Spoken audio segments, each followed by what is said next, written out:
The latest version of AI can increase productivity across the economy. The biggest opportunity really is the fact that an inspiration to innovators, serial entrepreneur. Contributed massively to the world of technology. Dr. Hermann Hauser. He's known for spinning out ARM. ARM's chip designs can be found in billions of mobile devices all around the world. Last month, there were more ARM chips shipped than in the entire history of Intel. He founded Amadeus Capital Partners, venture capital firm. Generative AI still has lots of hallucinations. AI needs to be regulated on an international scale because... What is the biggest risk related to AI from the global perspective?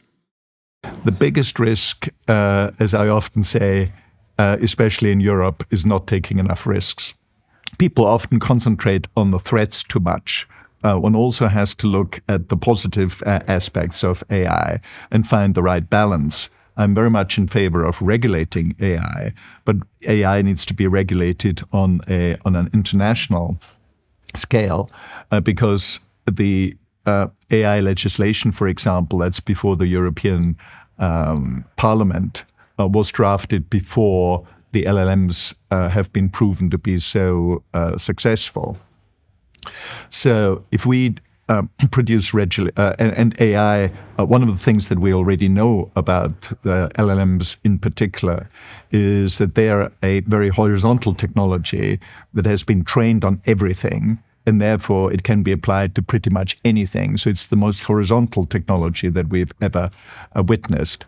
And because it is so horizontal, it can produce productivity increases across the economy.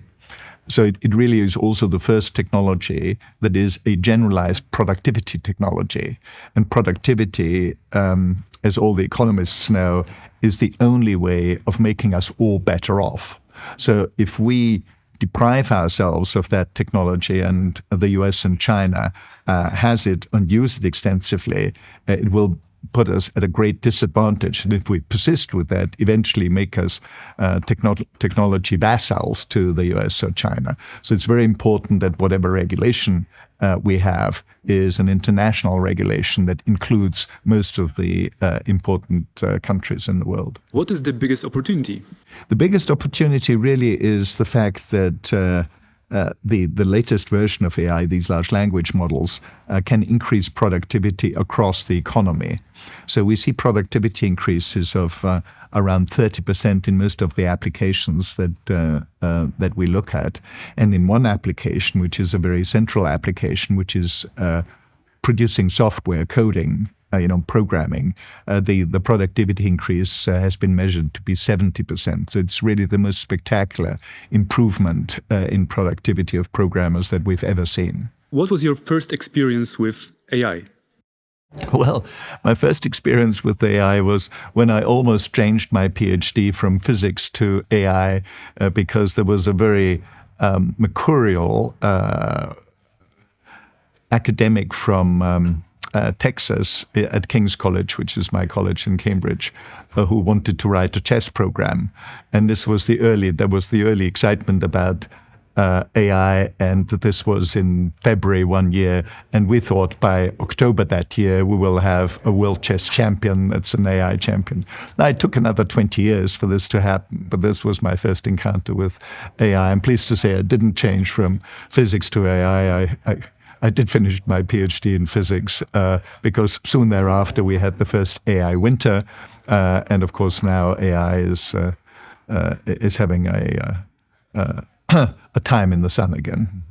And what was your first idea for a business, AI-powered business, let's say? There are a number of companies that I've invested in that does AI. It's not an AI company that I have founded myself, but there are about a dozen companies that are AI companies in our portfolio.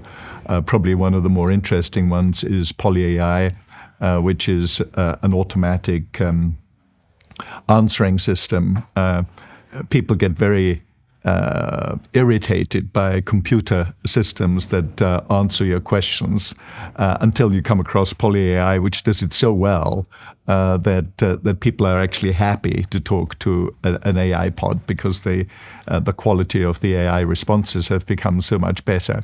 And there was a curious event that we recorded where Google Duo. Google Duo is a digital bot that can make a restaurant reservation automatically from you saying, I want to go to a restaurant on Wednesday at 7 o'clock, please make a reservation for me. So Google then finds out the best restaurant and makes the reservation.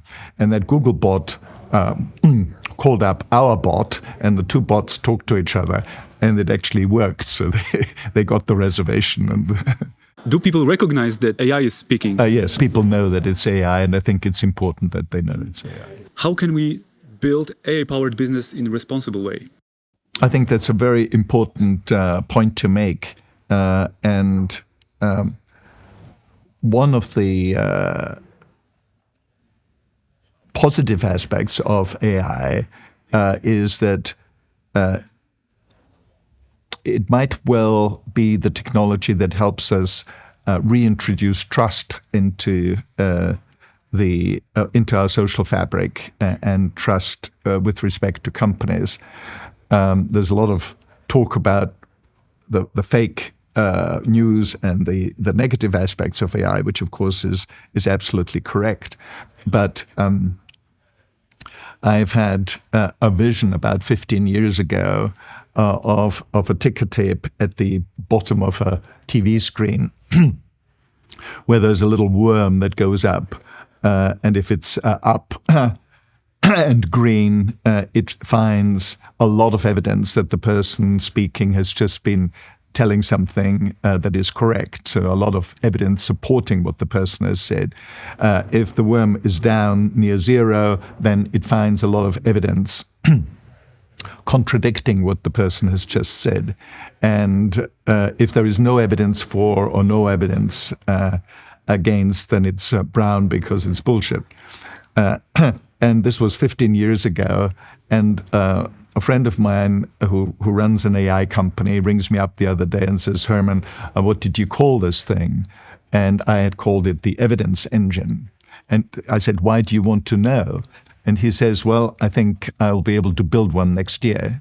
So if we do have real-time fact-checking that give you feedback as people speak, I think hopefully that will make politicians a little more careful about what they say and reestablish trust in actual statements that people make. This check probably would be based as well on AI. Yes, it is very much based on AI, but there are lots of different types of AI.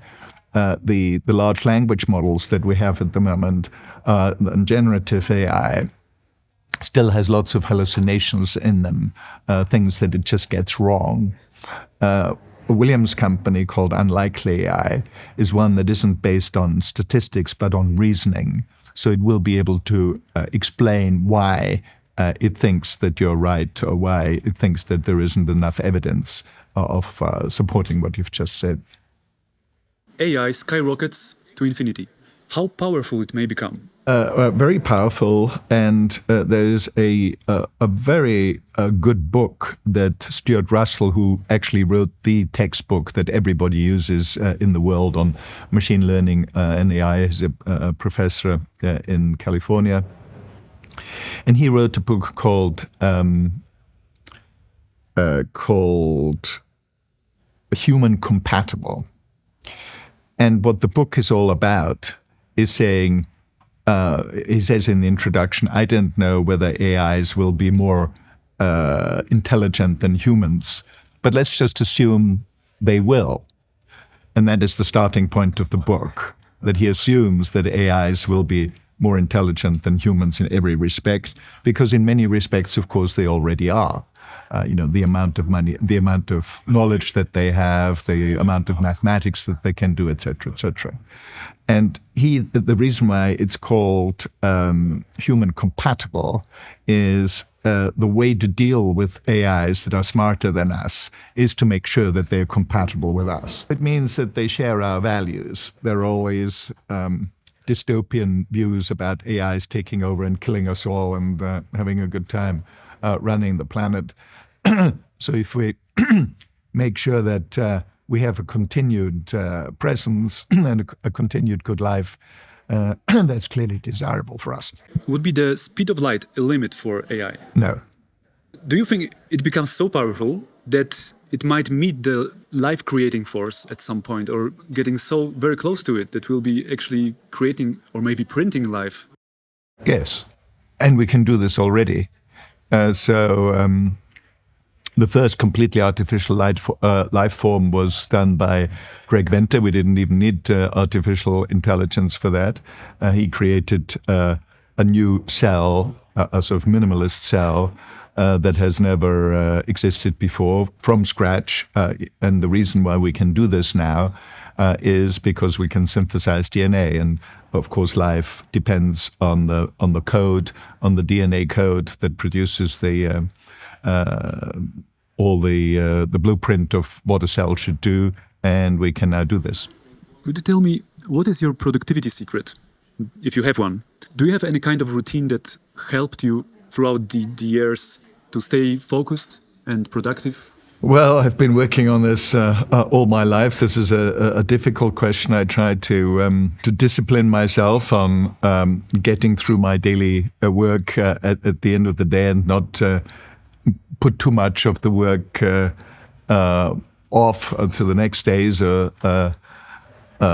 And after a while, I think one gets into the routine so that you manage to do most of the work that is on your stack during the day, and you don't they don't accumulate too many. But sometimes, like at the moment, because I've got so many meetings here at the conference, the emails pile up, and then it becomes a bit of a chore to go through them. But I'm afraid I have no silver bullet for this problem.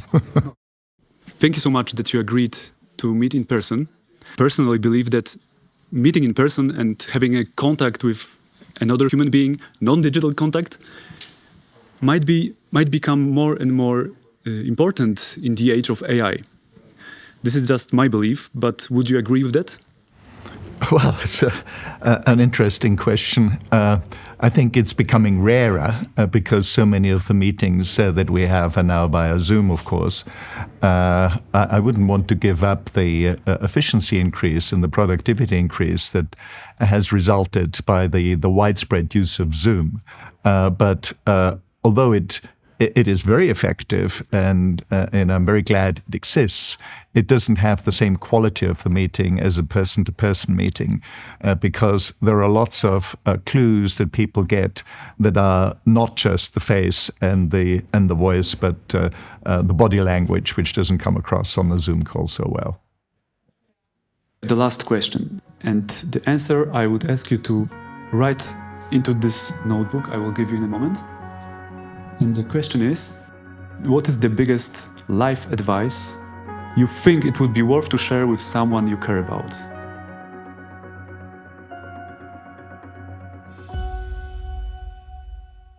I would like to create a link between interviews. My next guest is a person who holds a Guinness record for the longest breath hold. He's a freediver. Imagine that you have opportunity to meet him. His name is Buddha Sobat. Let's imagine that you are speaking with him on Zoom or Skype, and if you have a question to him, what question would it be? Sure. What motivates you to do this?